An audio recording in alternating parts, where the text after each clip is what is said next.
Scanning. Now you need to know what scans are and the strengths and weaknesses of scanning.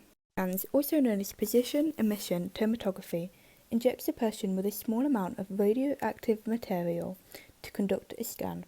The radioactive substance is attached to the glucose.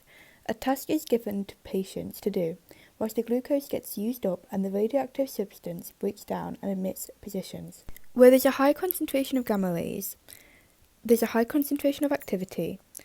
This is where glucose will be used up. This is shown by warmer colours on the PET scan. You can see this on brain's actual PET scans. Strengths of using PET scans is that I can help predict what issues patients may face in relation to brain activity. They also detect areas of damage indicated by which parts of the brain show abnormality. However, a weakness of using PET scans is that you're not advised to have too many, as it's unclear the future effects. And it's an invasive technique, and you may interpret them incorrectly. Or, if you know the results of the study, you may interpret them biasly. Computerized axial tomography, or CAT scans, can be used to take images of any part of the body by passing X-rays through the part of the brain at multiple different angles.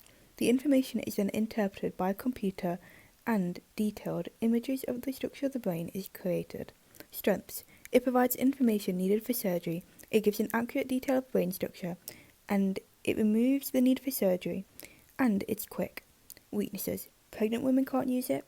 It should only be used when the benefit of diagnosis outweighs the risk, and it leads to exposure to radiation. Functional magnetic resonance imaging, fMRI. Brain imaging is associated with blood flow. The head is placed inside a large magnet. Inside the magnet, the field of the nuclei with hydrogen molecules align with the magnetic field.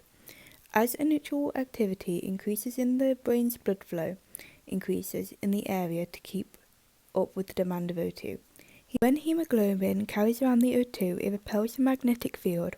When deoxygenated, it extracts the magnetic field, and changes are detected by the scan. Strengths. No risk, and it's non-invasive. Weaknesses. Pregnant women or people with metal cannot get in MRIs, or claustrophobic people.